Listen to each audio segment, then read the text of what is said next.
Hi, and welcome to another episode of Hot Takes with me, the Silver Fox. Much calmed down from my previous ranty video.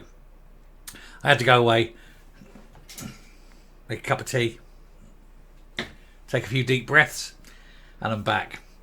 Now, this one is one about Anna Sarwar, who is making some claims, interesting, amusing, unbelievable claims, because we all know when we get to discuss it that it's got to be unbelievable. We are talking about the Labour Party.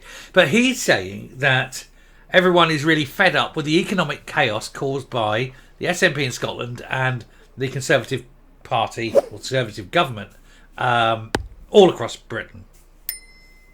And he's saying that if you vote Labour, we'll put an end to the economic chaos. We'll bring in sensible policies that won't be doing this, that and the other and about 38 different things that he's promising.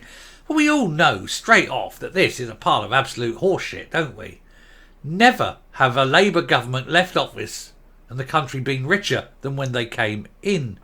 They are absolutely useless with money, and they always have.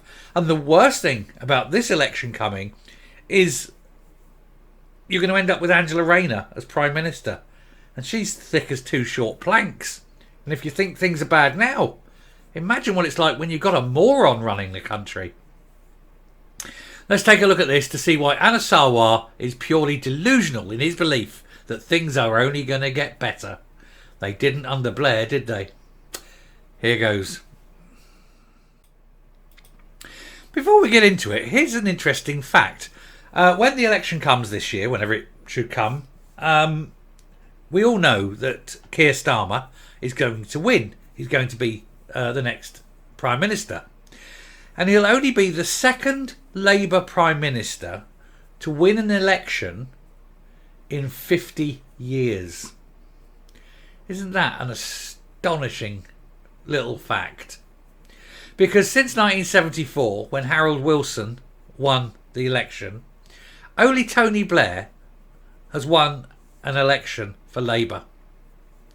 And now Keir Starmer. So within 50 years, only two of them. That is just unbelievable. But Keir Starmer, of course, is not likely to be there any length of time like Tony Blair was. Keir Starmer will be in a matter of a week or two before there's the push and they get him out, a little coup d'etat, and put Angela Rayner in. Because Keir Starmer is seen as the friendly face for the voters, but he's absolutely loathed within the Labour Party, who've moved very much to the far left. So once he's out and you get Rayner in, God help us all. And yet on top of this, which we all know is going to happen, Anna Sarwar is sitting there and making claims that the economy is going to be in safe pair of hands. This woman is being investigated for fraud. We're talking about Rayner. And do you think that this woman is a good, safe pair of hands to run an economy? I think not. But anyway, voters can call time on economic chaos caused by the SNP and Conservatives by backing Labour. Now, this is a piece by Anna Sarwar himself, but it's clearly rubbish. In his regular column for The Record, Anna Sarwar says it's not fair that nurses and teachers of Scotland are paying more tax than those living elsewhere in the UK. Now, I'll give him that. It's right. It's not fair. But it's what the people of Scotland want. They keep voting the SNP in, so this is exactly what they want. If they didn't want it, they wouldn't keep voting SNP. As a new tax kicks off this week, thousands of Scots have started paying for another SNP tax hike. In total, 1.5 million Scots are now paying more income tax than they would in England, with everyone earning over 29,000 being asked to foot the bill. Asked? They're not being asked at all. For heaven's sake, Anna Sarwar is writing this and he's saying that they're being asked to foot the bill. No, forced, Anna, forced to foot the bill for the SNP's financial mismanagement. He said it's not those with the broadest shoulders bearing the brunt of the SNP's tax rises, as Humza Yousaf promised, but it is ordinary working people, many of whom are struggling with high bills, soaring rents and rising food prices. And it's only going to get worse in Scotland if the SNP bring in their supermarket levy, because that'll only put prices up even more. Nurses, teachers, and I'm just to go back, and rents are going to increase massively as well because of the increasing shortfall of private rented properties. So that's going up. Anyway, nurses, teachers and council workers are all seeing their tax bills rise while they watch services decline. Again, he's right, and I'll give him that one. Not only are Scottish taxpayers being asked to pay more and more each year, but they are getting less in return because income tax is not a substitute for economic growth or competent government. You have neither. You have economic shrinkage and anything other than competent government. He says it was one thing to pay more tax to fund better services, but it's another altogether to pay the price for government mismanagement and waste. Yeah, what you're actually paying for now is tax to clear the mistakes that they've made in the past. You're not investing tax take now into something that's marvellous for the future. You're covering up and papering up the cracks in the wall from everything that's failed in the past and everything that will fail going forward because the SNP are incompetent. Anyway, it is a morally bankrupt and economically illiterate position, and to the right of this even rotten Tory government. Yeah, because they're asking, like, especially with the council tax, they're asking the poor of society, not the ultra low poor because they don't pay council tax, but those who earn enough that they pay council tax are paying relatively more, or not benefiting, shall we say, as much as the ultra rich with their huge estates. Oh, look, my council tax hasn't gone up. I'm saving thousands a year. Anyway, it goes on and goes about what people do and whatever, and how terrible it is. Anyway, he said here, growth is flatlining, wages aren't keeping up with inflation, and in the space of a single year, 2,000 Scottish businesses closed their doors. I'm hoping to do more of that story later.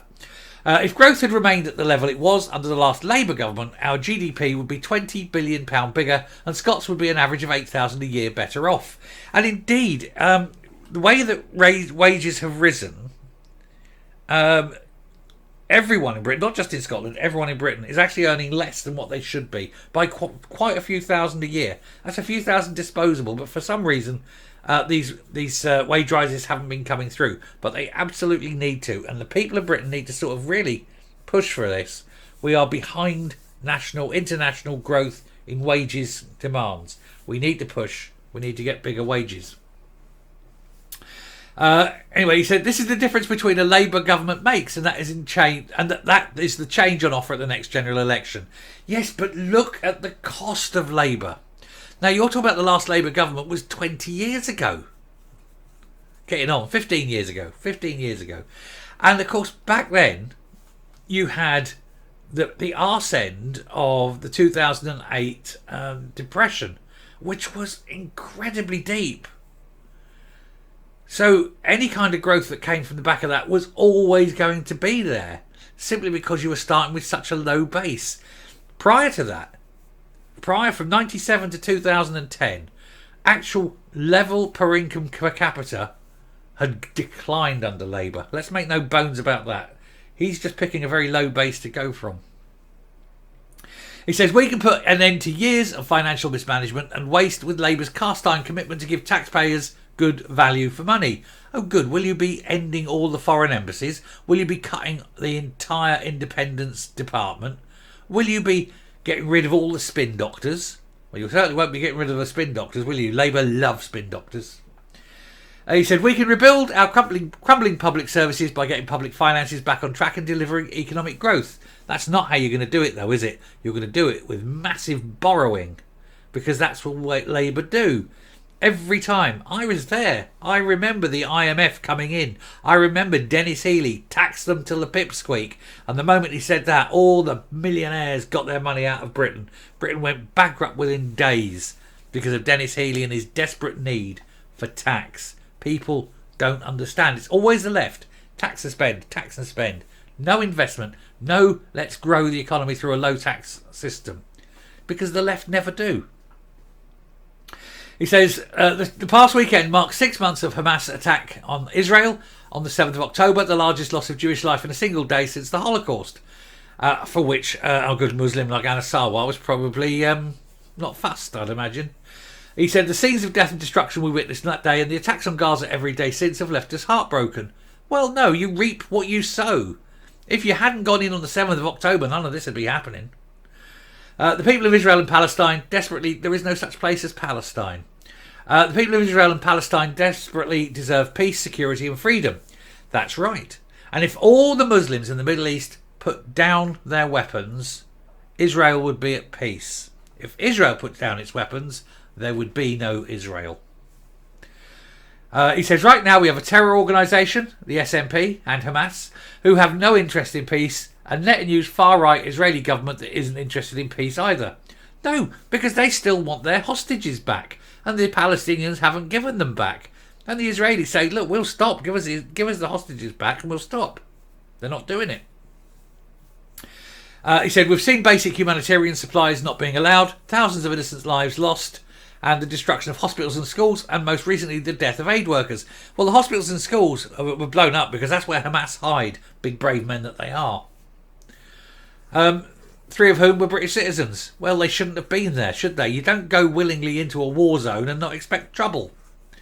He said, it is clear that the UK should not sell arms to Israel if there are breaches of international humanitarian law. Of course we should sell arms to Israel. That's a fantastic... War is a brilliant way of making money. What we should be doing, of course, is selling arms to both sides.